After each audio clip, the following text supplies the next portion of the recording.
నమస్తే welcome to Chitraseema 24 frames నేను మీ Krishnaveni cinema పాటలు సాధారణంగా సినిమాల్లో వచ్చే పాటలు అంటే 80% ప్రేమ గీతాలు లేదా విరహ గీతాలు మరి మిగిలిన మన జీవితంలో ఉండే అనేక కోణాల్ని స్పృశించే పాటలు ఏముంటాయి ఎప్పుడు వస్తాయి చాలా అరుదుగా సందర్భాలు వస్తాయి బాధ ఒక నిరాశ నిస్పృహ జీవితానికి ఒక చైతన్యం కావాలి కేవలం జీవితానికే కాదు సమాజంలో చైతన్యం రగిల్చే పాటలు ఖచ్చితంగా కావాలి వీటిల్లో సినిమాలకి కొంచెం స్కోప్ తక్కువ అంటారు కానీ సినిమాల్లో కూడా ఆ పాటలు చాలా పదునుగా రాయగలుగుతా ఆ ప్రభావాన్ని ప్రజల మీద అంతే చూపించగలుగుతా అని ప్రూవ్ చేసుకున్న రైటర్ ఉన్నారు నేను ఎప్పుడు అభిమానంగా ప్రేమగా ఆయనకు ఒక పేరు పెట్టుకుని పిలుచుకుంటా పాటల సవ్యసాచి అని ఆయన కళానికి రెండు వైపులా పదినే సుద్దాల హనుమంత్ గారి కొడుగ్గా ఆయన వారసత్వాన్ని ఒకవైపు నడిపిస్తూనే చైతన్య గీతాలతో మరోవైపు అంతే ఏమాత్రం తగ్గకుండా ప్రేమను విరహాన్ని కూడా పలికించే కలం అయింది ఆయనే సుద్దాల అశోక్ అన్న ఇవాళ మనతో పాటు ఉన్నారు మాట్లాడతాం ఆయన పాటల్లో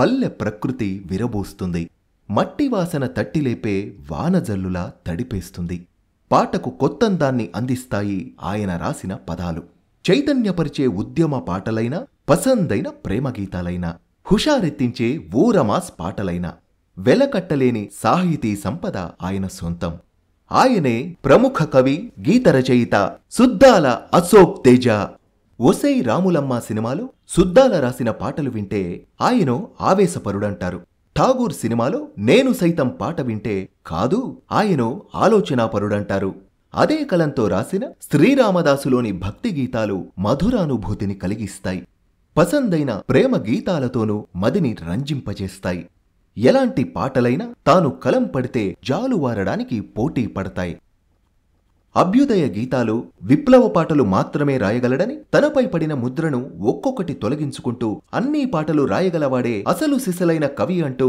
తనని తాను నిరూపించుకుంటున్నాడు సుద్దాల అశోక్ తేజ ఉత్తమ గీత రచయితగా జాతీయ అవార్డు సొంతం చేసుకున్నాడు పల్లె పదాలను వెండితెర సినీ పదాలుగా మార్చి కూర్చడంలో సుద్దాల అశోక్ తేజ దిట్ట సుద్దాల కలం పడితే చాలు పదాలు పులకించిపోతాయి నరనరాల్లోకి ఇంజెక్షన్లా చొచ్చుకుపోతాయి అవే పదాలకు మది అణువణువు చలించిపోతుంది నవరసాలను తన కలంతో పాట రూపంలో అద్భుతంగా సృష్టించే మాంత్రికుడు సుద్దాల అలా RRR మూవీలో సుద్దాల రాసిన కుమురం భీముడో పాట ఎంత పెద్ద హిట్ అయిందో మనకందరికీ తెలిసిందే సినీ కెరీర్ ప్రారంభించకముందే 2000కు పైగా పాటలు రాశారు అలాంటి పాటల్లో బడుగు జీవుల సమస్య ఉంది దాని వెనుక దాగి ఉన్న పుట్టెడు దుఃఖం ఉంటుంది అందుకే ఆ పాట ప్రజాపాట ఆయన ప్రజలు మెచ్చిన గీత రచయిత మన సుద్దాల అశోక్ తేజ అన్న మీరు రావడం ఫస్ట్ నాకు చాలా చాలా ఆనందంగా ఉన్నది దాదాపు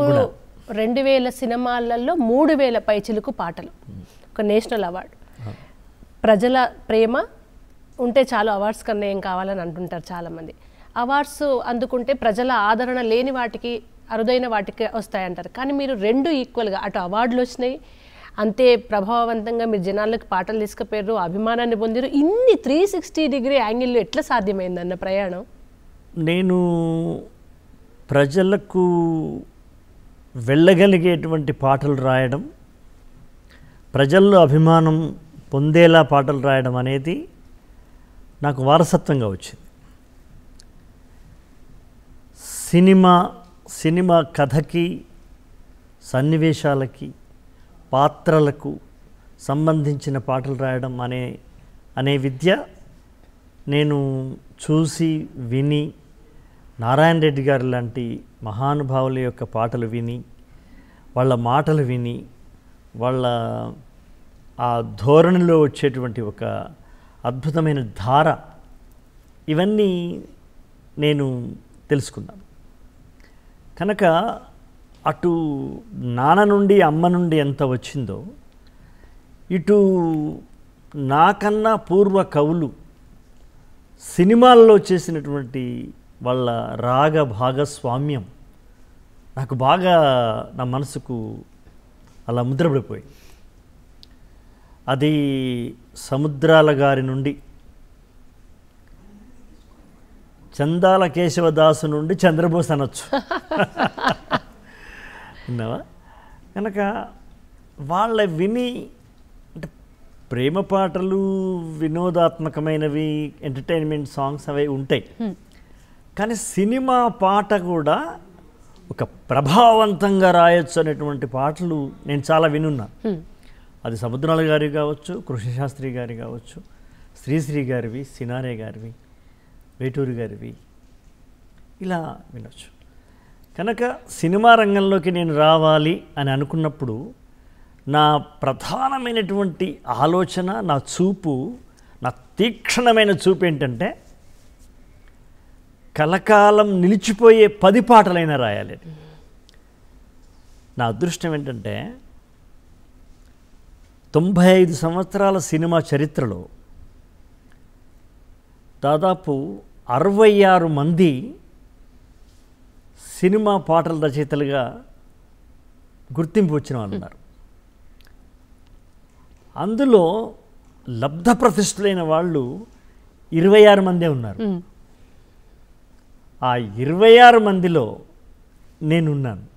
ఉద్యోగం వదిలిపెట్టొచ్చు అంటే ఇప్పుడు అంటే డబ్బులు బాగా ఇస్తున్నారు, ఒక సెటిల్మెంట్ అంటే ఒక 5-6 నెలలు పైసలు లేకుండా ఇంకో 5-6 పాటలు రాస్తే సరిపోతుంది అని అంత లంసం అమౌంట్ ఇప్పుడు రెమ్యునరేషన్స్ పెరిగినాయి. కానీ మీరు వచ్చినప్పుడు ఒక రిస్కే. మంచి గవర్నమెంట్ జాబు 5-6 ఏళ్ళ దాకా నాకు డబ్బులే ఎవరు ఇవ్వలేదు. చాలా కష్టాలు పడ్డాం. ఒకవేళ ఇచ్చినా బస్ ఛార్జీలు ఇచ్చేవాళ్ళు. మద్రాసుకి నీకు రైల్వే టికెట్ ఇచ్చినాము అంటే అది కూడా 3rd క్లాసే. రైల్వే టికెట్ నీకు ఇచ్చినాము అనేదే ఒక పెద్ద రెమ్యునరేషను. అక్కడ నీకు ఉండడానికి ఒక ఇల్లు, ఒక లాడ్జ్, ఒక ఆఫీసులో పడుకోవడానికి ఒక బెడ్ ఇచ్చినాము, ఒక ప్లేస్ ఇచ్చినామంటే అదొక పెద్ద లగ్జరీ అనమాట. మన ఫ్యాషన్ కోసం, పాట అనే దాని మీద ఉన్న ఆ ఇష్టం కోసం ఆ సౌకర్యాలన్నీ నేను వదిలేసుకున్నాను. సుద్దాల హనుమంత్ సార్, ఆయన బ్యాక్గ్రౌండ్ మీకు అక్షరాన్ని, ఆ డిఎన్ఏని ఇస్తే హనుమంత్ కొడుకు అంటే విప్లవ గీతాలు ఇవ్వాలి కదా అనే ఒక మార్క్ కూడా గీతాలు, కమ్యూనిస్ట్ పార్టీ కుటుంబం ఎంత ఉంది. దీని నుంచి ఒక నేరేడు పళ్ళు, నీలాల కళ్ళు, నీలి రంగు, ఇంత మీలో ఒక రొమాంటిక్ మనిషిని బయటికి లాగాలని ఫస్ట్ తట్టిన డైరెక్టర్ ఎవరు?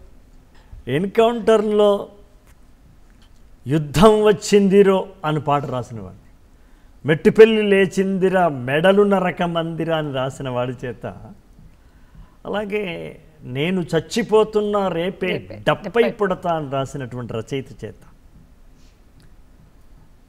ఇలాంటి రచయిత చేత ఒక అట్లతద్ది పండుగలో ఒక తమాషా అయిన, కొంటైన, వినోదాత్మకమైన యూత్ఫుల్ సాంగ్ను రాయించాలనే ఆలోచన కృష్ణవంశీకి ఎందుకు వచ్చిందో తెలియదు. ఆయనకు అయిందేంటంటే ఒక ఇతివృత్తాన్ని ఇస్తే ఆ ఇతివృత్తానికి అన్ని రకాల ఇతివృత్తానికి సంబంధించినటువంటి ఉదాహరణలు, ప్రతీకలు, ఆ పదజాలాన్ని తీసుకొచ్చి ఆ తీసుకున్న టాపిక్ న్యాయం చేసే శక్తి ఇతనికి వస్తుతః ఉంది, సహజంగా ఉంది. నేను టాపిక్ మారిస్తే పోలా అతను అందులోకి వెళ్ళిపోతాడు అని అనుకున్నాడేమో. ఆయన నన్ను ఎప్పుడు చెప్పలేదు. నేను ఈసారి అడగాలి ఆయన్ని, నువ్వు నన్ను అడిగిన క్వశ్చన్ ఆయన అడగాలి, ఎట్లా తెలిసింది నీకు అని. మీరు అది ఇచ్చినప్పుడు మీకు కూడా ఒక ఆశ్చర్యం, అంటే నాకు లెఫ్ట్ నుంచి ఒక కొంటగా రైట్ వైపు కళాన్ని తిప్పుతున్న ప్రయోగం అని మీకు అనిపించి ఉంటుంది కదా మనసులో, అప్పుడు మీకేమనిపించింది? అయితే నీకు ఒక సీక్రెట్ చెప్తా. ప్రపంచంలో విప్లవ పాటలో, సామాజిక పాటలో, సందేశాత్మక పాటలలో ప్రతి రచయితకు కూడా యవ్వన కాలంలో వాడు రాసుకునేవి ప్రేమ పాటలు. అవునన్నా. ఇప్పుడు ఎంత విప్లవవాడికైనా వాడికి లోపల ఒకటి ఉంటుంది కదా, అది తప్పకుండా సౌందర్యాన్ని ఇష్టపడుతుంది, ప్రేమను ఇష్టపడుతుంది. ప్రేమను ఇష్టపడని వాడు రచయిత ఎట్లా అవుతాడు? సమాజాన్ని ఎట్లా ప్రేమిస్తాడు? విప్లవాన్ని ఎంత ప్రేమించకపోతే ప్రాణాన్ని గడ్డిపోసలా భావిస్తాడు, అంతే కదా. కాబట్టి ఇష్టపడడం అనే గుణం వీడికి ఉంటుంది. ప్రతి వాళ్ళ జీవితంలో తొలి రోజులలో అందరూ, అందుకని ఆరుద్ర గారు అంటారు, వనిత కొరకు పట్టాను కవిత గంటం, తర్వాత జనత కొరకు ఎత్తాను కవిగా కంఠం అంటారు. ఇది అందరికీ చెల్లుతుంది. మీకు మీ పెన్ పవర్ తెలుసో, ఏదైనా చేయగలుగుతాడు, ఏదైనా రాయగలుగుతాడు అనే నమ్మకంతో మీకు అన్ని పాటలు సైమల్టేనియస్గా ఒకే కాలంలో వచ్చినాయి ఉధృతిగా. ఇటు ప్రేమ పాటలు రాయించుకున్నారు, ఇటు విరహ గీతాలు రాయించుకున్నారు. కేవలం అంటే ఆర్నారాయణమూర్తి అన్న లాంటి సినిమాల్లోనే కాకుండా కొంచెం స్ఫూర్తిని, అంటే సూసైడ్లో ఉన్న వాళ్ళు కూడా బయటకు వచ్చి ఒకటే జననం ఒకటే మరణం అట్లాంటి ఒక అద్భుతమైన సన్నివేశాలు శ్రీహరి గారు లాంటి ఇన్ని వస్తున్న క్రమంలో బ్రెయిన్ లెఫ్ట్ అండ్ రైట్ ఎట్లా పనిచేసిందన్న? అంటే ఇది నేనేమంటానట్టమ్మా, మనకన్నా పూర్వ కవులు ఇట్లా రాస్తున్నారు. ఫర్ ఎగ్జాంపుల్ వేటూరు గారు, ఫర్ ఎగ్జాంపుల్ సీనారెడ్డి గారు, సముద్రాలు గారు, ఇట్లా. తర్వాత నేను ఇంకొక ఉదాహరణ చెప్తాను. ఇప్పుడు ఒక స్త్రీ ఉంది, ఆమె పొద్దున లేవగానే ఆ ఇంటి పరిచారిక అవతారం ఎత్తుతుంది. ఊడ్చేటప్పుడు, గిన్నెలు తుడిచేటప్పుడు, గిన్నెలు కడిగేటప్పుడు ఆ ఇంటికి దాసి అవుతుంది. అదొక సెక్షన్, అదొక టోటల్ ఆవరణ వేరు. అప్పుడు నేను అందంగా ఉన్నానా, నేను మేకప్ చేసుకున్నానా కాదు, ముందు మా ఆయన ఆఫీస్ పోకన్నా ముందు నేను మొదలు ఇల్లు శుభ్రం చేయాలి, వంటిల్లు శుభ్రం చేయాలి అనేది. అక్కడి నుంచి శుభ్రం చేసేటప్పుడు ఆమె పరిచారిక అవుతుంది. వంటింటికి వచ్చేటప్పుడు ఆమె వంట మనిషి అవుతుంది. వడ్డించేటప్పుడు భర్తకు కూడా మదర్ అవుతుంది. పిల్లలకు పెట్టేటప్పుడు, పిల్లలకు టిఫిన్ పెట్టేటప్పుడు, బాక్స్ కట్టేటప్పుడు పిల్లలకు మదర్ అవుతుంది. ఆ తర్వాత ఇంట్లో మామనో అత్తనో ఉంటే, అంటే ఈ కాలంలో ఎవరు లేరు ఉంటే కనుక వాళ్ళకి కోడలుగా ఉంటుంది. ఆమె కూడా ఉద్యోగం చేసిందనుకో, ఆఫీస్కి పోతే బాస్ దగ్గర ఒక సామాన్య ఉద్యోగిని అవుతుంది. అవునా? మళ్ళీ సహచరులు, కొలీగ్స్ ఉన్నారు, వాళ్లకు ఫ్రెండ్ అవుతుంది, సిస్టర్ అవుతుంది, ఏదో చలోక్తిగా మాట్లాడుకునేటువంటి ఒక క్లాస్మేట్ అవుతుంది, ఇవన్నీ అవుతుంది. మళ్ళీ ఇంటికి వస్తుంది. భర్త కన్నా ముందు వెళితే భర్త కోసం ఎదురు చూసే ఒక అభిసారిక అవుతుంది.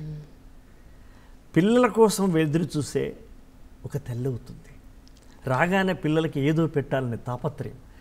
ఇన్ని పాత్రలు ఒకే అమ్మాయి ఎలా నిర్వహిస్తుంది? ఒక మామూలు సాధారణమైన సగటు ఇల్లాలే ఇన్ని విశ్వరూపాలలో కనిపిస్తూ ఉంటే, అంతో ఇంతో సాహిత్యం చదువుకున్న వాళ్ళము, విన్నవాళ్ళము, కన్నవాళ్ళము, చూస్తున్న వాళ్ళము మేము పొద్దున పెళ్లిపాట, మధ్యాహ్నము విప్లవ పాట, సాయంత్రము మరదలి పాట, రాత్రి మృత్యువు పాట రాయలేమా? అమ్మనే మాకు ఉదాహరణ, అమ్మనే మాకు ఆదర్శం. మా అమ్మ ఇప్పుడు నేను చెప్పిన పనులని మా అమ్మ చేసింది కాబట్టి అమ్మ నుంచి వచ్చేస్తుందిగా. కంపార్ట్మెంటల్, ఎందుకంటే ఎదురుగా ఉన్నవాడు సామాన్యులు కాదుగా. ఒక కృష్ణవంశీకి రాస్తున్నాము, ఒక దాసరి గారికి రాస్తున్నాము, ఒక రాజమౌళి గారు రాస్తున్నాము. మేమేమైనా అటు ఇటు రాస్తే వాళ్ళు ఊకునేవాళ్ళ, ఏంటిది అంటారు. ఒక మోహన్ బాబు గారు రాస్తున్నాం అనుకో, ఎలా ఉంటుంది? కనుక చాలా, అంటే మేము పెన్ను దగ్గర పెట్టుకుని రాయాలి. ఒళ్ళు కాదు, పెన్ను దగ్గర పెట్టుకుని రాయాలి. అప్పుడు మేము నిలబడతాం. మీతో ఇంకా చాలా కబుర్లు చెప్పుకుందామన్నా, కానీ ఈలోపుగా చిత్రసీమ 24 ఫ్రేమ్స్లో చిన్న విరామం తీసుకుందాం.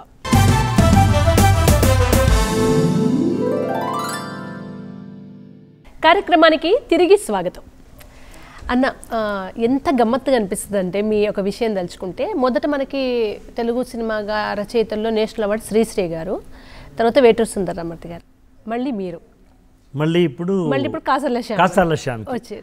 ఈ సందర్భంగా మనం తెలుగు సినిమాకి ఈసారి తెలంగాణలో ఎక్కువ అవార్డ్స్ వచ్చినాయి. వాళ్ళందరికీ మనం ఈ చిత్రసీమ 24 ఫ్రేమ్స్ తరపున, మన ఇద్దరి తరపున, స్టూడియో తరపున ముందు వాళ్ళకి శుభాభినందనలు. పాట గురించే మాట్లాడుతున్నాం కాబట్టి పక్కాగా కాసర్ల శ్యామ్కి నేషనల్ అవార్డు అంటే అంత ఈజీ కాదమ్మా. అలాంటిది మళ్ళీ ఇన్నేళ్ళకి కాసర్ల శ్యామ్కి నేషనల్ అవార్డు వచ్చినందుకు, ఆ మధ్యన చంద్రబోస్కి ఆస్కార్ అవార్డు వచ్చినందుకు మనం గర్వించాల్సినటువంటి క్షణాలు.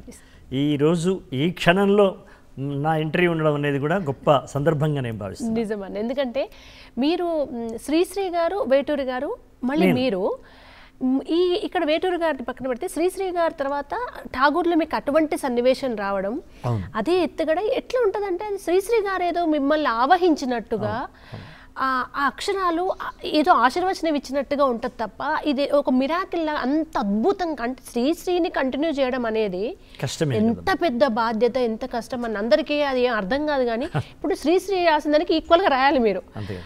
అది అవార్డు వస్తుందని ఆ క్షణంలో ఎవరు అనుకోని రాయరన్న. ముందు రాయం కదమ్మా, అట్లా ముందు అసలు అవార్డు గురించి ఆలోచన ఉండదమ్మా.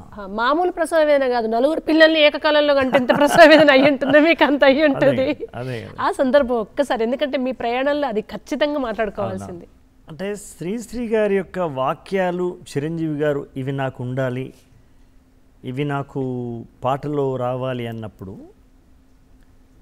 అంతకన్నా ముందే నేను ఒక పల్లవిని నిర్ణయించుకున్నాను. అగ్ని నేత్ర మహోగ్ర జ్వాల దాచినావో రుద్రుడా, అది పల్లవి. అసలు అది పల్లవి.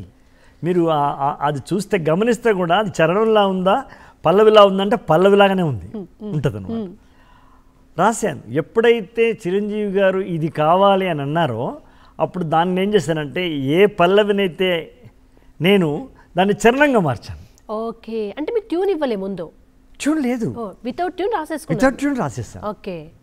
మణిశర్మ గారికి నేను రాసిన పాటలలో దాదాపు 90% ఆయన నాకు ట్యూన్ ఇవ్వలేదు, నేను రాసాకే ట్యూన్ చేశాను. మాకు అట్లా కీరవాణి గారికి కానీ మణిశర్మ గారి ఇంకా వందే మాత్రం సీనన్నకైతే అసలు ట్యూన్ అనే మాటే లేదు. దాదాపు ఒక 100 పాటలు రాసుకుంటాను. కనుక శ్రీశ్రీ గారి యొక్క వాక్యాలు కావాలంటే ఆ వాక్యాలను యాజ్ ఇట్ ఈజ్గా తీసుకొచ్చి అక్కడ పెట్టాం. కానీ పెట్టిన తర్వాత మళ్ళీ నేను సరి చేసుకోవాల్సి వచ్చింది. ఆయన రేంజ్ ఒక రకంగా ఉంటుంది, ఆయన పద పోహళింపు పదాల పొందిక కూడా ఒక పద్ధతి ప్రకారంగా ఉంటుంది, ఆయన స్టైల్లో ఉంటుంది. ఆ స్టైల్లోనే మనం అందుకోవాలి. అందుకోకపోతే జర్క్ అవుతుంది. అంటే ఆయన ఇక్కడ ఉంటాడు, మనం ఇక్కడ మొదలెడతాం కదా. ఇది బాగా మనసులో పెట్టుకొని మిగతా అంత రాయాల్సి వచ్చింది. అండ్ అన్న ఏవి ఊరికే రావన్నా, అండ్ ఒక అవార్డు అనేది కూడా ఊరికే ఇచ్చారు. అదే ఎందుకంటే తెలుగు చరిత్రలో సినిమా చరిత్రలో 4 ఇప్పటికి ఈ న్యూస్ వచ్చింది కనుక అదృష్ట కొద్దీ 4 లేకుంటే 3 పిల్లర్స్ మీద నడుస్తుంది ఇప్పటికి. ఇప్పుడు ఎవరో ఇవాళ గ్రూప్లో గొప్ప మాట అన్నారు, 4 స్తంభాలు అయ్యాయి మనవి సినిమాకు అని చెప్పేసి. అటువంటి మిమ్మల్ని దాసనారాయణ గారు కూడా చాలా గౌరవించిన వ్యక్తి, మీ పాటను ఇష్టపడ్డ వ్యక్తి. ఆయనతో మీ అనుభవాలు? గౌరవించడం కాదు, గారాబం చేసిన లేదా ప్రేమించిన వ్యక్తి. దాసరి నారాయణరావు గారి దగ్గరమ్మా ఒక మిగతా డైరెక్టర్లు ఎవ్వరికీ లేనటువంటి ఒక గొప్ప లక్షణం ఏంటంటే వాడు ఎంత చిన్నవాడు కానీ వాడి లోపల ఉన్న ప్రతిభ చీకటిలో వాడికే తెలియకుండా వాడిలోనే ఉన్న ప్రతిభను చూసిన మొదటి క్షణంలోనే గుర్తుపట్టి ఆ ప్రతిభను బయటికి లాగి ఈ ప్రతిభ నీకుందిరా అని చెప్పి వాడిని అద్భుతమైనటువంటి వెలుగులోకి తీసుకొచ్చేటువంటి ఒక గొప్ప ప్రతిభ ఉన్న దర్శకుడు దాసరి నారాయణరావు గారు. ఇప్పుడు ఒక శ్యామ్కే నాయుడు అనే వ్యక్తిలో ఒక అద్భుతమైన కెమెరామెన్, ఒక డిఓపి డైరెక్టర్ ఆఫ్ ఫోటోగ్రఫీ ఉన్నాడని ఆయనకు గొప్ప సినిమాని ఇచ్చినాడు. ఉసేరాములమ్మ సినిమాకు శ్యామ్కే నాయుడు. అప్పుడే వాళ్ళ అన్న బాగా ప్రసిద్ధుడు చోటాకే నాయుడు. చోటాకే నాయుడుకి కూడా బాలసుబ్రహ్మణ్యం గారికి సంగీత దర్శకత్వం మొదటిసారి ఇచ్చిన వాడు దాసరి నారాయణరావు, కన్యాకుమారి అని. ఇలా ఒక మోహన్ బాబుని ఎన్నని చెప్పను, ఒక కోడి రామకృష్ణ గారిని 100 చిత్రాల కంటే మించి దర్శకత్వం చేసిన కోడి రామకృష్ణ గారికి, రవిరాజా పినిశెట్టి గారికి, ఇలా ఎందరినని పరిచయం చేసినాడు. కనుక నన్ను తీసుకెళ్ళి దాసరి గారికి పరిచయం చేసిన మరుక్షణంలోనే ఒక్క పాట పల్లవితోనే నన్ను ఆయన ఆశీర్వదించాడు. ఆ తర్వాత ఆయన అన్న మాట, బ్రహ్మదేవుడు అడ్డం వచ్చినా నిన్ను సినిమా ఫీల్డ్లో మరో శ్రీశ్రీ స్థానంలో నిలబెట్టేదాకా నేను ఊరుకోనరా, బ్రహ్మదేవుడు అడ్డం వచ్చినా నువ్వు రాకుండా ఉండే సమస్య లేదు, నువ్వు సినిమాకు రాస్తున్నావు అని చెప్పినటువంటి మహా వ్యక్తి ఆయన. ఆశీర్వచనం ఫలించిన మామూలు కాదు. ఆయనతోనే ఫస్ట్ ఉసేరామలమ్మ అనేది మొదటి టర్నింగ్ సినిమా కదా నాకు. అది దాంతో నాకు టేక్ ఆఫ్ దొరికింది. ఆ తర్వాత దాసరి గారి దగ్గర అప్పుడు ఎట్లా ఉండేనంటే దాసరి గారి దగ్గర సినిమాకు పాట రాసినాడంటే ఒక పాటల యూనివర్సిటీ లోపల పిహెచ్డీ చేసినట్టు లెక్క. ఇంకా మిగతా వాళ్ళు ఇంకా పరీక్షలు చేయరు. ఎక్కడ రాశారు మీరు అంటే దాసరి గారికి ఇంకేంటయా మాట్లాడేది అనవసరంగా గురువుగారి దగ్గర రాసినాడు, ఇంకేం సర్లే సన్నివేశం చెప్పండి సరిపోద్ది అన్నంత సర్టిఫికెట్ అమ్మ అది నా అదృష్టం. అట్లా జరిగింది. ఒసే రాములమ్మ సినిమాలో నాకైతే అది ఎంత ఇష్టమో, చిన్నబోయి కూర్చున్న రాములమ్మ అనే సన్నివేశంలో ప్రతి పాట అద్భుతంగా ఉంటుందండి. ఎందుకు అది తడుతుంటుంది. మీ మార్కు కొన్ని ఉంటాయి కదా, మీ అల్లరి కూడా తెలుసు, జరీ జరీ పంచగట్టి పాటలు లాంటివి కూడా మీరు అది మామూలుగా పెన్ను ఎగిరెగిరి డ్యాన్స్ చేసే పాట అది. అటువంటి వ్యక్తి మీలో ఒక తీవ్రమైన ఆ లోతు ఉంటుందన్న, సముద్రం లాగా అలలతో అల్లరి చేస్తారు, ముంచితే చాలా లోతు చూపుతారు. అటువంటి పాటల్లో ఒసే రాములమ్మ నుంచి కూడా ఆ పాట సన్నివేశం ఇచ్చిన తర్వాత వర్షన్స్ ఏమైనా రాసేరా అన్న? సింగిల్ వర్షన్స్కి ఓకే. ఒసే రాములమ్మలో చిన్నబోయి కూర్చున్న రాములమ్మ అని రామసక్కన్ తల్లి, అది వర్షన్స్ ఏం రాయలేదమ్మా, ఏకధాటిగా రాసి ఏకధాటిగా వినిపించి ఏకధాటిగా రికార్డు చేసినట్టు పాట. ఎక్కడ ఒక్క అక్షరం కూడా మార్చలేదు గురుగారు. ఆ సన్నివేశము సంజీవన్న డైరెక్టర్, అంటే మాటల రైటర్, ఆయన కూర్చొని అనుకున్నారు, మొదలు డైలాగులు అనుకున్నారు, తండ్రి కూతుళ్ళ మధ్యన డైలాగులు అనుకున్నారు. వాళ్ళకి అది నచ్చల, ఇద్దరికీ నచ్చల. ఇంకా ఏదో కావాలనిపిస్తుంది, ఇంకా ఏదో కావాలనిపిస్తున్నప్పుడు గురువుగారు సంజీవన్న అనుకున్నది ఏంటంటే, మాట ఆగిపోతుంది సార్, పాట మొదలెడదాం, మాట ఆగిన చోట పాట ప్రారంభం అవుతుంది అంటాడు. మాటకు లొంగని సినిమా సన్నివేశం పాటకు లొంగుతుందమ్మా. ఇది ఎవరు ఒప్పుకున్నా ఒప్పుకోకున్నా నేనేం పట్టించుకోను, సత్యం అది, సత్యం అది. ఇప్పుడు ఆర్ఆర్ఆర్ సినిమాలో కొరడాతో కొడుతుంటే ఒక 200 పేజీల డైలాగులు అయినా చెప్పగలడు ఎన్టీఆర్. కానీ అన్ని పేజీల డైలాగులు పెట్టకుండా ఒక పాట పెట్టాడు, 4 నిమిషాల పాట పెట్టాడు రాజమౌళి గారు. ఎందుకని? అద్భుతమైన డైలాగులు ఉండకూడదనా, లేదా పెట్టలేననా, రాయించుకోలేనని కాదు కదా, అక్కడ పాట అవసరం. అప్ టు ది మార్క్, హృదయం లోపల అగ్ని పర్వతాన్ని బరస్ట్ చేయాలనుకున్నప్పుడు పాట పనికొస్తుంది. అది ప్రేమ కావచ్చు, దేశభక్తి కావచ్చు, దేహభక్తి కావచ్చు, ఏదైనా పాటలో ఆ మాయ ఉంది. అది నిరూపిత సత్యం, ఎప్పటి నుంచో నిరూపిత సత్యం. అది కొమరం భీముల్లో కూడా ఆయన పాట పాడితేనే కదా జనాల సంఖ్యలు తెంచుకొని ఎదురు తిరగడానికి కావాలంటే అక్కడ పాటే పాడాలి. మళ్ళీ ఆర్ఆర్లో ఒక డైలాగ్ రాస్తాడు సాయి మాధవ్ గారు, తుపాకులు సేకరించి తిప్పలం తీసుకొద్దాం అనుకుంటాడు రామ్ చరణ్, అందులో రామ్ చరణ్ రామరాజు, ఇతను ఎన్టీఆర్ క్యారెక్టర్, కొమరం భీమ్ క్యారెక్టర్. అక్కడ ఒక డైలాగ్ పెట్టినాడు, నేను ఎంతో ఆయుధాలతో ఎంతో చేద్దామనుకున్న దాన్ని ఒక్క పాటతో మార్పు చేసినాడు కదరా అనే మాట పెట్టాడు. ఆ ఒక్క పాటతో మార్పు చేసినామన్నది, తిరుగుబాటు తీసుకొచ్చావనే మాట ఎన్టీఆర్కా సుద్దాల అశోక్ తేజగా అర్థం కాదు. స్క్రీన్ మీద ఎన్టీఆర్కి, స్క్రీన్ మీద నాకే కనుక పాటక అదొక శతజ్ఞ. కొమురం భీముడో కొమురం భీముడో కొర్రాసు నెగడోలే మండాలి కొడుకో మండాలి కొడుకో కొమురం భీముడో కొమురం భీముడో రగరాగా సూరీడై రగలాలి కొడుకో రగలాలి కొడుకో. కొమ్మ ఉయ్యాల కొమరం భీముడు 2 ఒకే పద్ధతులు రాశాం. కీరవాణి గారు రెండింటికి నాకు ట్యూన్ ఇవ్వలేదు. రాసిన తర్వాత నాకు తోచిన పద్ధతిలో నేను పాడాను. ఆయన దానికి స్థాయి పెంచి స్వరాన్ని మార్చి అటు ఇటు చేసి ఒక అద్భుతమైన 2 శిల్పాలుగా చెక్కినాడు ఆయన. మొదలు చాలా కూల్గా ప్రకృతిని, పసిపాపని, తల్లిని, ట్రయాంగిల్ని కలుపుతూ కొమ్మ ఉయ్యాల కోన జంపాల అమ్మా నీ ఒళ్ళోనే నేను ఊగాల రోజు ఊగాల అని రాశారు. అది సినిమా మొదలే వస్తుంది స్టార్ట్ కాగానే. ఓ చిన్న తొలకరి వెర్షన్ లాగానో లేదా నది మూలం లోపల బొట్లు బొట్లుగా తేటగా ఊటలా వచ్చినట్టుగా కూల్గా ఉంటుంది. అది నదిగా మారి జలపాతమై ఒక అగ్నిపాతాన్ని సృష్టించి విద్యుత్తుని పుట్టించే జలపాతంగా అయ్యే రేంజ్లో కొమరం భీముడు వస్తుంది. లెంతులు అవే, కొమ్మ ఉయ్యాల కోన జంపాల, కొమరం భీముడు కొమరం భీముడు. సేమ్ ట్యూను, లాలిత్యాన్ని లావాను రెండు వంగిచ్చి రెండింటిని చేశాము. ఆకు కొమ్మ సాటున పాడే కోయిల కూ అంటే కూ అంటూ నాతో ఉండాల.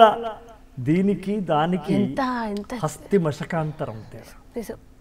అది ఇట్లాంటి గమ్మత్ అన్న మీరు. నాకు ఇంకోటి ఏది ఇస్తుంది తెలుసా, మోహన్ బాబు వాళ్ళ అబ్బాయిది ఏం చక్కగున్నారో అక్కడ సొట్ట సెంపలోడ అని మోహన్ బాబుకి అనలేము కదా.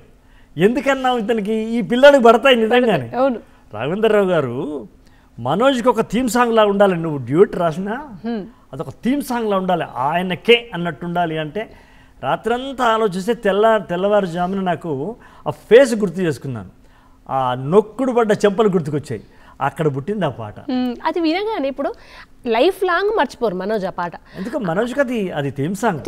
అది ఏమన్నారని అంటే సొట్టబుగ్గలు అంటే ఇప్పుడు వాళ్ళు డింపుల్స్ అట్లా ఇట్లా అంటారు కదా, మీరు రాయంగానే వాళ్ళకి ఫస్ట్ ఆయన ఫీలింగ్ ఏంటిది పాట విని హీరోది? చాలా సంతోషపడ్డాడు. ఇంకా లక్ష్మీప్రసన్న అయితే తమ్ముడికి పక్కా రాసిన అంకుల్, ఇది తమ్ముడికి ఎవర్ గ్రీన్గా ఉండిపోతుంది అని చెప్పింది. ఈ పాటలన్నీ మీ గమ్మత్తైన అల్లరి పాటలు అన్నా కదా, అవంతా నేను మాట్లాడుతాను. దానికి ముందు ఒక పాట ఒక్క మనిషిలో జీవితంలో మార్పు తెచ్చినా అది జన్మ సార్థకత అంటారు. అట్లా ఎంతోమంది జీవితాలని డిప్రెషన్ నుంచి బయటకు తీసుకొచ్చిన పాట ఒకటే జననం. మీకు కూడా ఎన్నో ప్రత్యక్షంగా ఫోన్ల ద్వారా, లెటర్స్ ద్వారా నాకు నేను కూడా ధైర్యం చేసుకొని అనుకున్న పల్లవే కదా అది. అది సినిమా సీన్ ఇచ్చిర్రా లేదా శ్రీహరి గారు చెప్పిర్రా, మీరు రాసింది ఏదన్నా ఉంటే ఇది బాగుందని సీన్కి తీసుకున్నారా, ఎట్లా జరిగిందని? అయితే వందే మాత్రము నేను ఎన్ శంకర్, శ్రీహరి గారు లేరు, తర్వాత తను వినిపించాము ఆయనకి.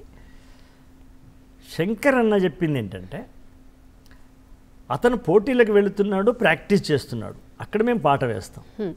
కానీ సమాజంలో కూడా అనేక మంది ఒకటి ఎంచుకొని, ఒక మార్గం ఎంచుకొని, ఒక ఆశయం ఎంచుకొని బయలుదేరుతారు. అనేకమైన అవాంతరాలు వస్తాయి, అవరోధాలు వస్తాయి, ఆటంకాలు వస్తాయి, అవమానాలు వస్తాయి, ఆశాభంగాలు వస్తాయి. వాటన్నిటి నుంచి ఎప్పటికప్పుడు బయటపడుతూ ముందుకెళ్ళాలి. సినిమా అనేది కేవలం బహానా, ఒక చిన్న మిష. కానీ బయట ఉన్న లక్షలాది యువకులకు కూడా మన పాట ఒక ప్రతిజ్ఞా గీతం కావాలి అని శంకర్ అన్న, నేను, వందే మాతరం శ్రీనివాస్ అనుకున్నాం. అనుకున్న తర్వాత వందే మాతరం ఏమన్నాడంటే, ట్యూన్ కూడా కొత్తగా ఉంటే బాగుంటుంది, ఊరికే ఏదో మేము చేసిన ట్యూన్ లాగా కాకుండా నువ్వు ఒకసారి ఏదో వినిపించినావు నాకు, అది ఏదో ఉండే అన్నాడు. నేను ఇంటర్లో ఇప్పుడు చెప్పానే రోజు 5 రూపాయలకు కూలి, నాకు అనిపించింది అప్పుడు చెమట శ్రమ గురించిన పాట అక్కడే పుట్టుంటుందేమో అని. 5 రూపాయలు తీసుకున్నప్పుడు నేను ఇక్కడ కమల్ టాకీస్ దగ్గర, కవాడిగూడ కమల్ టాకీస్లో ఒక బిల్డింగ్ కట్టాం. నేను ఒక మేస్త్రి కింద లేబర్ని. అక్కడ ఒక కమలమ్మ అని ఒక లంబాడి అమ్మాయి నాతో పాటు లేబర్ ఆమె. అన్న, నువ్వు ఎప్పుడు చూసినా ఏదో ఒకటి పాట పాడుకుంటూ ఉంటావు, ఏమనంటే నేను పాటలు రాసుకుంటానమ్మా అంటావు, నువ్వు అన్నీ రాసుకుంటావు, కానీ ఇప్పుడు మనం ఇంత కష్టపడుతున్నాం కదా, ఈ బిల్డింగ్ కడుతున్నాం కదా, దీని మీద ఏమీ అనుకోలేదా అన్నది. అప్పుడు నాకు అది నిజమే కదా అనిపించి దానికి ఒక రిధం కావాలనుకుని నేను గోడ దగ్గరికి పోయి మా మేస్త్రి చెప్పిండు, ఈ గోడకి మొత్తం ఈ సున్నము ఇసుక కొట్టేయాలరా నువ్వు వచ్చేవరకల్లా, నేను వచ్చిన తర్వాత దాన్ని క్లీన్ చేస్తాను అన్నాడు అన్నమాట. కొడుతూ ఉన్నాను. అందులో ఒక రిధం ఉంది, చక్ చక్ చక్, తాపి ముంచడం, గోడ కొట్టడం. ఆ చక్ చక్లో ఒక మీటర్ ఉంటుంది. ఒకటే జననం కాదు, అప్పుడు ఒకటే జననం అనేది లేదు, ఇంటర్మీడియట్ అప్పుడు రాయి, సలాక, ఇసుక, ఇటుక, తాపి, తట్ట, సిమెంట్, చెమట, గోడ మీద గోడ అనే పాట రాస్తాను. ఆ ట్యూను నా మనసులో ఉండింది. ఎప్పుడో ఒకసారి సందర్భంలో మేము ఫ్లైట్లో పోయేటప్పుడు, ట్రైన్లో పోయేటప్పుడు వందే మాత్రం చెప్పాను నేను, అన్న ఈ ట్యూన్ భలే ఉంటుంది చూడు అని చెప్తే, అరే చాలా బాగుంది ఎప్పుడైనా వాడుకుందాం అన్నాడు.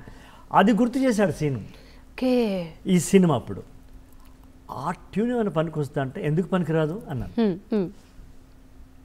అని ఆలోచించి నేను చెప్పా, రాయి సల్లాక కదా, ఒక్కటే జననం ఒక్కటే మరణం ఒక్కటే గమనం ఒక్కటే గమ్యం, గెలుపు పొందే వరకు అలుపు లేదు మనకు, కష్టాలు. ఇట్లా ఈ పాట పాపా ట్యూను లిరిక్ అది దేహం ఆత్మలాగే అన్న. అసలు ఒక్కటి ఏది అటు ఇటుగా ఉన్నా అది రెండో ఒక్కోసారి మీద. అందుకే రీచ్ కూడా అట్లనే. ఇప్పుడు మీరు జనం ట్యూన్లు మీవి చిన్నప్పటి నుంచి పెరిగిన వాతావరణం ఎఫెక్ట్ వల్ల జనం కూడా అందుకే ఓన్ చేసుకొని పాడుకునేటట్టు అయిపోయి ఓన్ విని వందల వేల సార్లు. ఈజీనెస్ అమ్మా ట్యూన్లో కానీ మనం ఇచ్చేటువంటి లిరిక్స్లో కానీ సులభంగా ఉండాలి.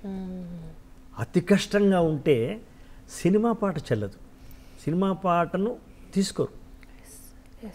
అది ఎంత శాస్త్రీయమైన పాట అయినా సరే సులభంగా ఉండాలి.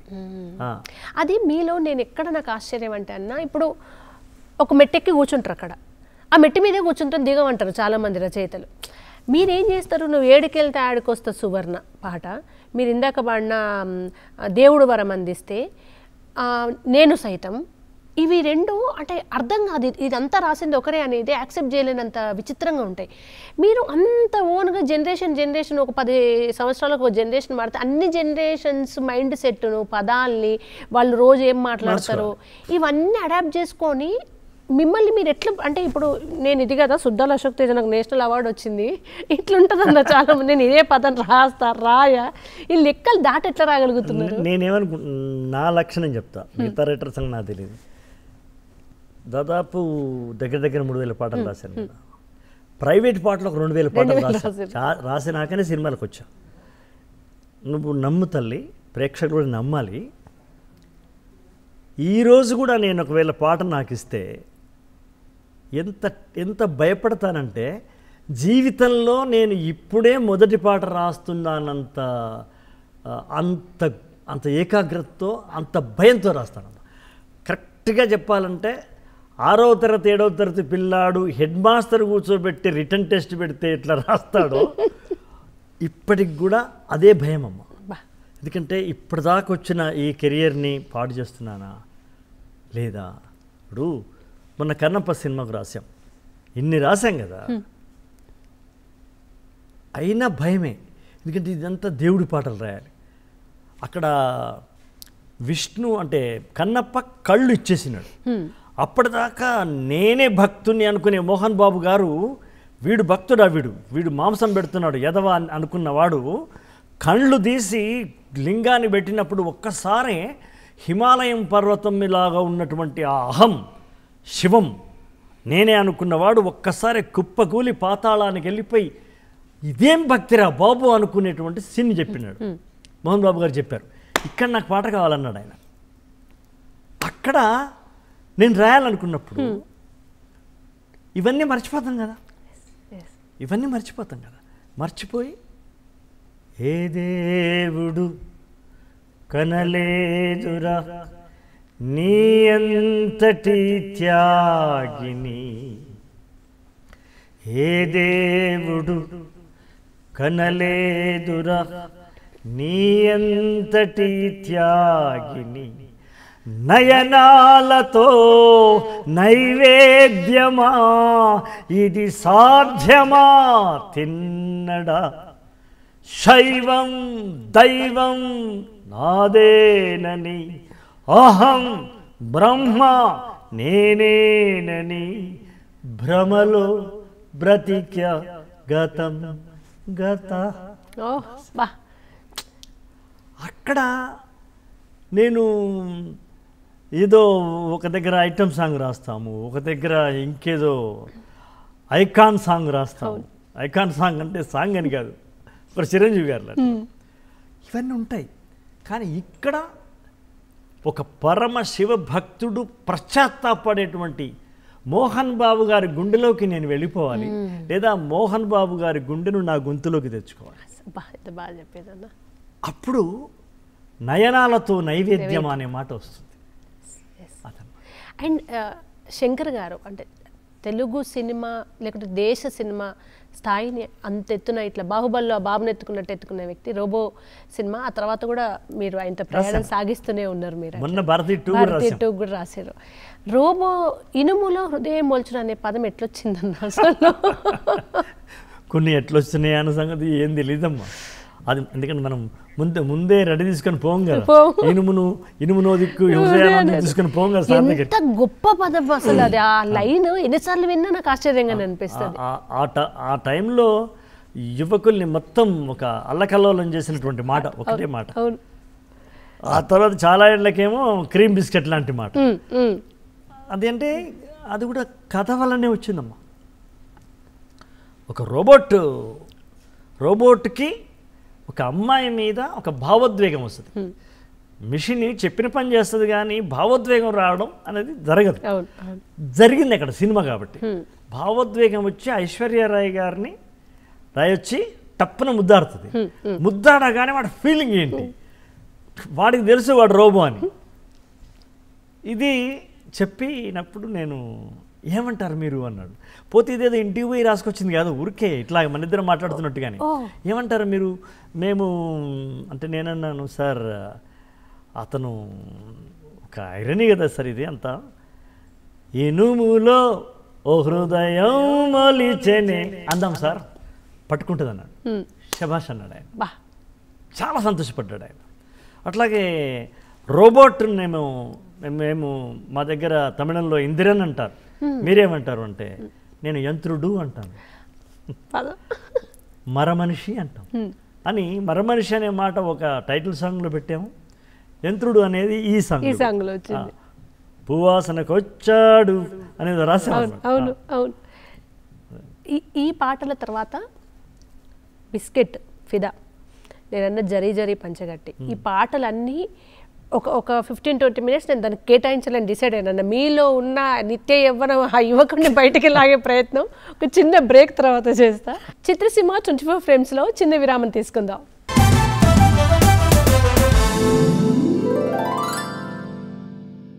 అన్న, ఇప్పుడు ఫిదా పాట బిస్కెట్ టేస్ట్ అనేది ఇంజనీరింగ్ కాలేజీలలో, డిగ్రీ కాలేజీలో పిల్లలు మాట్లాడుకునే మాట. మీరు తిరుగుతారా అన్న కాలేజీలన్నీ?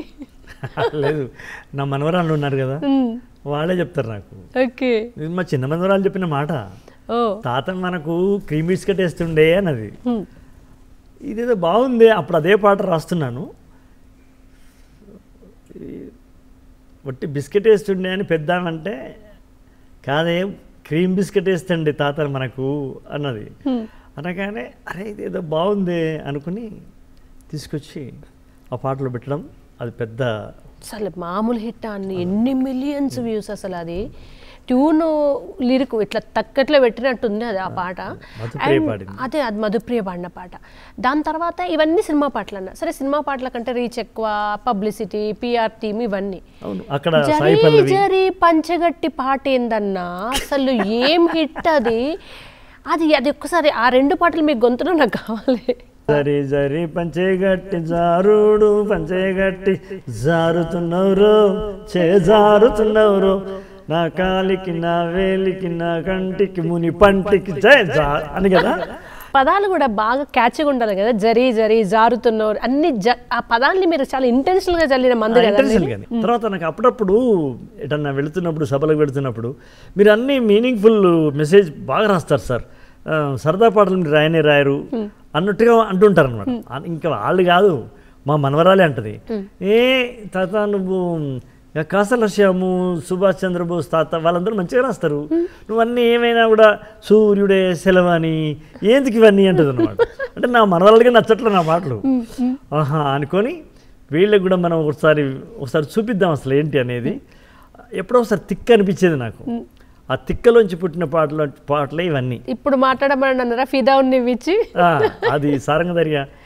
కాళ్ళకు వెండి గజ్జల్ లేకున్నా నడిస్తే గల్గల్, కొప్పున మల్లె దండల్ లేకున్నా చెక్కల గిల్గిల్, నవ్వితే రావుర ముత్యాల్ అవి నవ్వితే వస్తాయి మురిపాల్, నోట్లో తమ్మల పాకులు లేకున్నా సున్నం కాసుల్, మునిపంటితో కొరికితే పెదవులు ఎర్రగా అయితదిరా మన దిల్, చురియా చురియా చురియా అది సుర్మా పెట్టిన చురియా, గుడియా గుడియా గుడియా అది చిక్కి చిక్కని చిడియా. ఏం పాట అది పోయెటిక్గా ట్రెండ్ పాటను రాయడం కష్టం అన్న. పాట అన్ని పాటలు వేరు, కవితాత్మకంగా పాటను రాయగలగడం వేరు. ఇది కవితాత్మకమైన పాట, కవితాత్మకమైన వినోదాత్మకమైన ఈ రెండు కొరలో రెండు ఉంటూ మళ్ళీ నా స్టైల్ ఉంది, స్త్రీని అక్కడ తీసుకొని పెట్టడం. మీ బాడీకి పక్కన పెడితే మీ మనసుకు వయసు అయితే లేదన్న ఈ పాటలన్నీ వింటే. ఏ రైటర్కైనా వయసుతో మనసు మారితే పాటలు పుట్టవు కదా. అందులో మీరైతే మరీ 20లో ఆగింది మీ మనసు. అంటే మనం స్విచ్ ఆఫ్ చేసుకోవచ్చు. మనము 35లో 30 ఎక్కడో ఒక దగ్గర ఆగిపోవాలంటే ఆగిపోవచ్చు. కాలం నాపగలిగే శక్తి కవులకు ఉంది. అదే ఇంటర్నల్ గా కవులకే కాదు, ఒక కార్యదక్షులకు ఎవరికైనా ఉంటుంది. ఇప్పుడు ఫర్ ఎగ్జాంపుల్ మోదీ గారికి ఇప్పుడు 75 ఏళ్ళు. మన భాషలో చెప్పాలంటే 75 ఏళ్ళు అంటే ఏదో అంటాం కదా, 60 ఏళ్ళకే మనము ముసలాడు అంటాం. మరి 75 ఏళ్ళు ఆయనకి ఈజ్ డూయింగ్ జాబ్. ఎన్ని విషమ పరీక్షలు వచ్చినాయి అండి, ఆయన అద్భుతంగా నిర్వహించినాడు. ఏజ్కి ఏమైనా సంబంధం? ఎప్పుడు కూడా ఈ నెంబర్స్ అనేవి బాడీకేనమ్మా, బ్రెయిన్కి కాదు. ఆలోచనకు శరీరం లేదు, శరీరం లేని దానికి వయస్సు రాదు. అంటే నాకు ఒక టెక్నిక్ కావాలన్న దీంట్లో. ఇప్పుడు అందరు ఏం చేస్తారు, ముసలోళ్ళు అనగానే చాదస్తాం అంటారు, 55-60 రాగానే బాగా చాదస్తాం, ఆ పాతకాలం ఆలోచనలు అంటారు. కానీ ఈ ఏజ్ని ఎక్కడో మనసును అక్కడ 20లో పెట్టి దేహానికి మాత్రం వయసు అయిపోయి నాకు సంబంధం లేదు అన్నట్టుగా ఉండడం, అంత ఆలోచనలు అంత యవ్వనంగా ఉంచుకోవడం ఎట్లా? అంటే it's a practice only, it's an practice. ఇప్పుడు నువ్వు ఆలోచిస్తే నీ చేతికి దొరకని పగ్గం అంటూ లేదు. ఆ పగ్గము పక్కనే ఉంది, నువ్వే తీసుకోవట్లేదు. ఓకే, దిస్ ఇస్ మిస్టేక్, నీదే మిస్టేక్, పగ్గాంది కాదు. పగ్గం ఈజ్ రెడీ, నీ చేతులు రావడానికి పగ్గం రెడీగా ఉంది, నువ్వు పట్టుకోవట్లా. Brain, mind is the main, mind is the main. అది తలుచుకుంటే చేస్తుంది. ప్రపంచంలో తెలుసుకోవాల్సింది మన బాడీలో అత్యంత కుశాగ్రమైంది, హుషారైంది బ్రెయినే. అత్యంత సోమరిపోతూ బ్రెయిన్. పడుకున్న తర్వాత లేచేటప్పుడు ఇవాళ డిడి లోపల ఉంది కదా, నువ్వు కొంచెం తొందరగా లేచి వాకింగ్ చేసుకోవచ్చు, సర్లే ఏదో ఒకటి చెప్పొచ్చులే, మన పిల్లోడే కదా, 11కి వస్తానని చెప్పొచ్చులే, పడుకో అంటది మెదడు. నీకేమైనా బుద్ధి ఉందా? అక్కడ ఒక అమ్మాయి, ఒక కెమెరామెన్, ఒక స్టాపు, ఒక స్టూడియో టైము, ఇదంతా పెట్టినారు. నువ్వు పడుకొని వస్తానులే 15 నిమిషాలకు అంటాను కాదు ఇక్కడ అని మళ్ళీ బ్రెయినే చెప్తుంది. బ్రెయినే పడుకోమన్నది, బ్రెయినే గుర్తు చేసింది. దేన్ని నిర్ణయించుకుంటామని చెప్పేసి మనము. కాబట్టి brain is the dangerous thing. Dangerous. Brain అంతా ఎనిమి, బ్రెయిన్ అంతా హితైషి, ప్రాణమిత్రురాలు ఇంకొకరు. అండ్ అన్న, మీరు ఒక గంగా ప్రవాహం లాగా శివుని జటాజూటం దగ్గర నుంచి సామాన్యుల దాహం తీర్చే వరకు మీ సాహితీ గంగ ప్రవహిస్తోంది. అది ఇంకా ప్రవహిస్తుంది, రుచి మారట్లేదు, ఆ ప్రవాహంలో అందమూ మారట్లేదు. కానీ రకరకాల వాళ్ళని స్పృశిస్తూ అయితే వస్తుంది. ఈ క్రమంలో ఇంకా ఎటువంటి ప్రాజెక్ట్స్ మీ సాహితీ ప్రయాణం జరగబోతుంది భవిష్యత్తులో? అంటే సాహిత్య ప్రయాణం 2 రకాలన్నది. అది ఒక కృష్ణశాస్త్రి గారి చూసి నేర్చుకున్నది, నారాయణ రెడ్డి గారిని చూసి నేర్చుకున్నది, శ్రీశ్రీ గారిని చూసింది, ఆరుద్ర గారు చూసి నేర్చుకున్నది. ఏంటంటే వాళ్ళు సినిమా పాటలు రాశారు, సాహిత్య రంగంలో వాళ్ళు పుస్తకాలు రాశారు. ఒక విశ్వంభర రాసి జ్ఞానపీఠ తీసుకున్నాడు ఆయన. 3000 పాటలు రాసి జనపీఠం తీసుకున్నాడు ఆయన. జనపీఠము ఉంది, జ్ఞానపీఠము ఉంది. కాబట్టి సాహిత్య వీధిలో మన పుస్తకాలు ఉండాలి, సినీ సాహిత్యంలో మన పాటలు ఉండాలి. ఇది నేను కూడా వాళ్ళని చూసి నేర్చుకున్నది. కనుక నేను శ్రమకావ్యం రాశాను, నేను అడవిని మాట్లాడుతున్నాననే కావ్యం రాశాను. మొన్న శూద్ర గంగా అని ఒక కావ్యం రాశాను.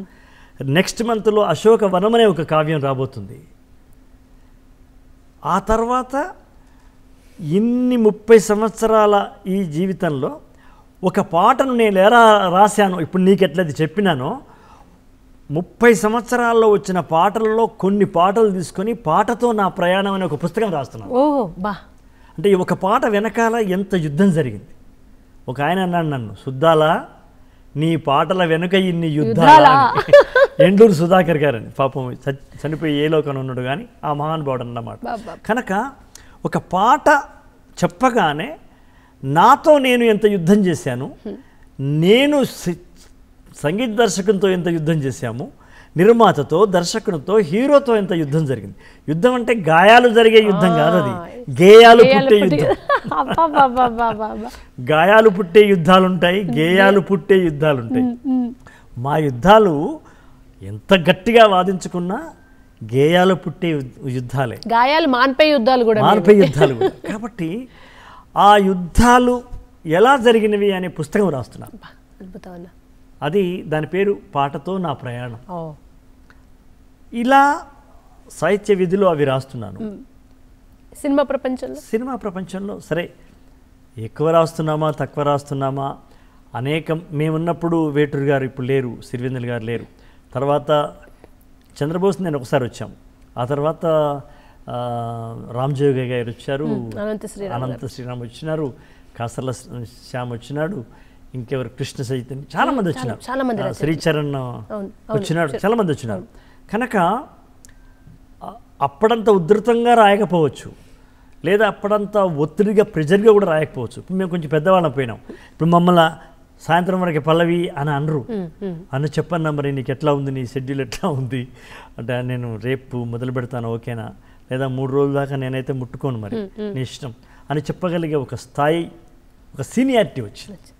మేమంటే కొంచెం గౌరవించేటువంటి నిర్మాతలు, దర్శకులు ఉన్నారు, సంగీత దర్శకులు ఉన్నారు, హీరోలు కూడా ఉన్నారు. కాబట్టి అంత ఉద్ధతిగా రాయకపోవచ్చు.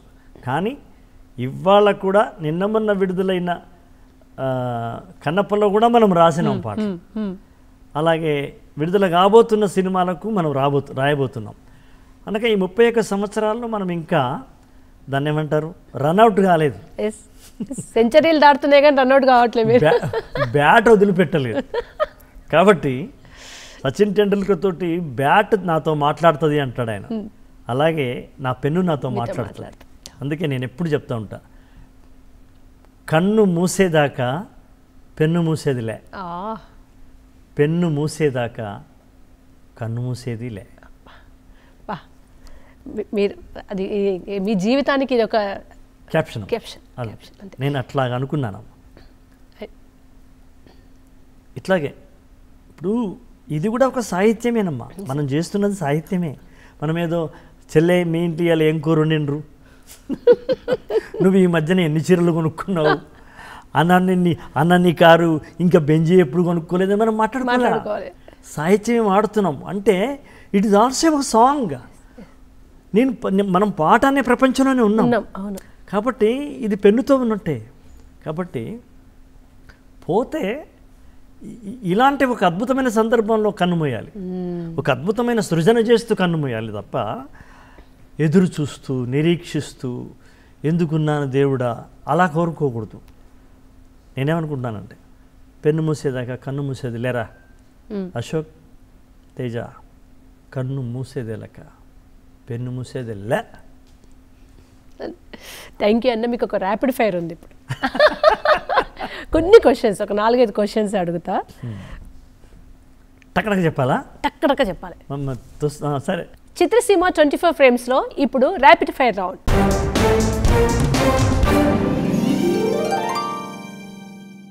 అన్న, జీవితంలో మిమ్మల్ని ఎక్కువగా ప్రభావితం చేసిన పుస్తకం? ఎక్కువగా ప్రభావితం చేసిన పుస్తకం ఎండమూరి వీరేంద్రనాథ్ గారి విజయానికి 5 మెట్లు. ఒక పాట రాయడానికి వచ్చిన స్ఫూర్తి అది ప్రేమ అవుతుందా, మిమ్మల్ని ఎక్కువగా ఇన్స్పైర్ చేసేది బాధ అవుతుందా? ఇది పాట రాస్తున్నప్పుడు బాగా ఇమీడియట్గా మీ నుంచి పాట ఇట్లా పుట్టాలంటే అది ప్రేమకు సన్నివేశం ఇస్తే తొందరగా వస్తుందా, ఒక బాధ ఒక నొప్పికి సంబంధించిన సన్నివేశం ఇస్తే తొందర వస్తుందా? మానవ సంబంధాల మీద పాట రాయమంటే క్షణాల్లో వచ్చేస్తుంది. ఎవరి కోసం ఓ ప్రేమ గీతాన్ని రాయాలనిపించింది కానీ రాయలేకపోయారు? నాకు ఐశ్వర్యరాయ్ గారికి పాట రాయాలనిపించింది, రాశాను. సమంత గారికి రాయాలనిపించింది, రాయలేదు. రాస్తారు అయితే. మీరు కవి కాకపోయి ఉంటే, రచయిత కాకపోయి ఉంటే ఏమయ్యేవారు? టీచర్ జాబ్ కాకుండా గొప్ప వ్యక్తిత్వ వికాస పర్సనాలిటీ డెవలప్మెంట్ చేసే ఒక దాని ఏమంటారు motivation trainer, motivational trainer, speaker అయ్యేవాడిని. సూపర్ అన్న. మీ స్టోరీని సినిమాగా తీస్తే, మీ బయోగ్రఫీ, మీ జీవితాన్ని అంతా ఒక సినిమాగా తీస్తారు అనుకుంటే ఆ సినిమా పేరు ఏమైతే బాగుంటుంది? పాటసారి. ఓ, బాటసారిగా పాటసారి. మీరు పాట రాయాలంటే ఇప్పుడు ఒక్కొక్కరికి ఒక్కొక్క టైం ఉంటుంది. ఎర్లీ మార్నింగ్ 4ంటికి 3ంటికి అట్లా లేచి రాస్తారా, అర్ధరాత్రుల్లో కూర్చొని రాస్తారా? ఏ టైం మీకు ఇష్టం? నాకు మొదటి నుంచి నాకు ఎన్టీఆర్ గారి దినచర్య నాకు ఇష్టం. నేను ఒక 20 ఏళ్ళు, అంటే సత్యం చెప్పాలి కదా, ఒక 22 ఏళ్ళు అయితే రాత్రి 2 గంటలకు లేచి 6 వరకు 5 వరకు ఒక రూపం ఇచ్చేవాడిని. తర్వాత వాకింగ్ చేసి, స్నానం చేసి టిఫిన్ చేసి దాన్ని ఫేర్ చేసేవాడిని, తీసుకెళ్ళి ఇస్తే అది ఓకే. అది ఇప్పుడు ఒక 5-6 ఏళ్ళు, అంటే నాకు కొంచెం అనారోగ్య సమస్యలు అవన్నీ ఎదురైనాయి. ఆ 5-6 ఏళ్ళ నుంచి అంత తొందరగా లేవట్లేదు. అయినా 5ంటికి లేస్తున్నాను, కానీ 5ంటికి రాయట్లేదు. చాలా నింపాదిగా, ప్రెషర్ లేకుండా ఫ్రెష్గా పోయి టిఫిన్ చేసి నాకు నేనే మూడు తెచ్చుకొని ఇప్పుడు రాస్తున్నాను. మీకు పాట రాయాలంటే బీచ్ ఒడ్డున ఒక అందమైన లగ్జరియస్ రూములో కిటికీ పక్కన టేబుల్ కావాలా, సామాన్యమైన జనాల బాధలు కనిపించే ఒక స్థలం కావాలా? నేను బస్టాండ్లో కూడా అద్భుతమైన పాటలు రాశానమ్మా. రైల్వే స్టేషన్లో కూర్చుని పల్లవి రాసి తెల్లవారి వెళ్ళి గురువు గారికి వినిపించిన, దాసరి గారికి వినిపించిన రోజులు ఉన్నాయి. నాకు స్థలంతో సంబంధమే లే. బ్యాంకాక్లో రాయాలి, మసాజ్ చేయించుకున్నాక రాయాలి, లేకపోతే ఒక పెగ్గు వేసుకొని ఒక లెగ్ తినుకుంటూ రాయాలనేటువంటి సంబంధమే లే. నేను రాయాలనుకుంటే రాస్తాను. ఇప్పుడు నీతో మాట్లాడుతున్నప్పుడు కూడా నేను ఒక పల్లవి లోపల తయారు చేసుకోగలను. సో మీ స్ఫూర్తి అంతర్లీనంగా వస్తుంది, బయట నుంచి కాదు. మీరు ఇప్పటి వరకు ఈ అలవాటును వదులుకుంటే బాగుండని వదులుకోలేకపోతున్న అలవాటు ఏమైనా ఉందా? ఇంట్లో ఆమె మీద ప్రదర్శించే చిరాకు, అది వదులుకోలేకపోతున్నా. పాట రాస్తున్నప్పుడు నేను ఏదన్నా భరిస్తా కానీ ఈ డిస్టర్బెన్స్ నేను భరించలేను అనుకునేది ఏమైనా ఇరిటేషన్ ఉందా? అంటే నేను సమూహంలో కూడా పాట రాస్తాను, కానీ మనల్ని అనవసరంగా విమర్శించే వాళ్ళు ఉంటారనుకో, వాళ్ళు దాన్ని ఏమంటారంటే అక్కసున్న వాళ్ళు ఉంటారు. వాళ్ళ స్పర్శ కానీ వాళ్ళ సాన్నిధ్యం కానీ నాకు చాలా ఇరిటేట్గా ఉంటుంది. ఆ క్షణంలో వెళ్ళిపోతాను నేను. నాకు ముళ్ళ మీద కూర్చున్నట్టుగా ఉంటుంది. వాళ్ళు కనబడుతుంటారు, మాట్లాడుతుంటారు, కానీ ఏ క్షణం ఇక్కడికి వెళ్ళిపోవాలని చూస్తాను. వాళ్ళు ఇంటికి వస్తే ఏ క్షణం వాళ్ళు వెళ్ళిపోతారని ఎదురు చూస్తుంటారు. అండ్ మీరు ఫైనల్గా ఒక జన్మ ఉంది, ఇంకొకటి దేవుడు మీకు 2 ఆప్షన్స్ ఇచ్చారు. ఒకటి సుద్దాల హనుమంతుగా పుడతావు నువ్వు, లేదా సుద్దాల అశోక్ తేజగా పుడతావు. ఏ ఆప్షన్ తీసుకుంటారు? నేను సుద్దాల హనుమంతుగా పుట్టాలనుకో. థ్యాంక్ యూ సో మచ్ అన్న, వండర్ఫుల్ డిస్కషన్. మీతో 4-5 సార్లు చేస్తుంటాను, 5-6 సార్లు చేస్తుంటాను ఇంటర్వ్యూ, గుర్తులేదు. కానీ ఎప్పుడు నాకు అప్పుడే పుట్టినట్టుగా, నేను మీతో అప్పుడే మాట్లాడుతున్నట్టుగా ఫ్రెష్గా అదే ఎగ్జైట్మెంట్ ఉంటుంది, నాకు అదే ఇష్టం ఉంటుంది. మీరు మన దూరదర్శన్కి రావడం, మీ ప్రయాణం మళ్ళీ జనాలందరికీ రీచ్ అయ్యేలాగా ఈసారి నాకు ఎందుకో ఆ ఫ్రేగ్రెన్స్ మంచి అనిపించింది మనది. అంటే నీలో ఉన్న క్రియేటివిటీ కూడా ఇది ఒక కారణం. రాను అనేక మంది గొప్పవాళ్లతో మాట్లాడడము, చేయడము, నువ్వు చూస్తున్న సమాజము, ఇవన్నీ కూడా నీ మీద ప్రభావం వేసి ఉంటాయి. అందులో నేను ఒకడిని. థ్యాంక్ యూ అన్న. మన దూరదర్శన్ ప్రేక్షకులకు ఏం చెప్తారు మీరు? మీ జీవితాల్లో ప్రయాణం చేస్తూ ప్రతిక్షణం ఒక్క చూపు మీ దారికి ఇరువైపులా చూడండి, స్పందించండి. That's it. Once again thank you so much అన్న. చూసారు కదండి, ఇది ఇవాల్టి చిత్రసీమ 24 ఫ్రేమ్స్. మరొక ఎపిసోడ్లో మరొక అతిథితో మళ్ళీ కలుస్తాను. అంతవరకు సెలవు మరి. నమస్కారం.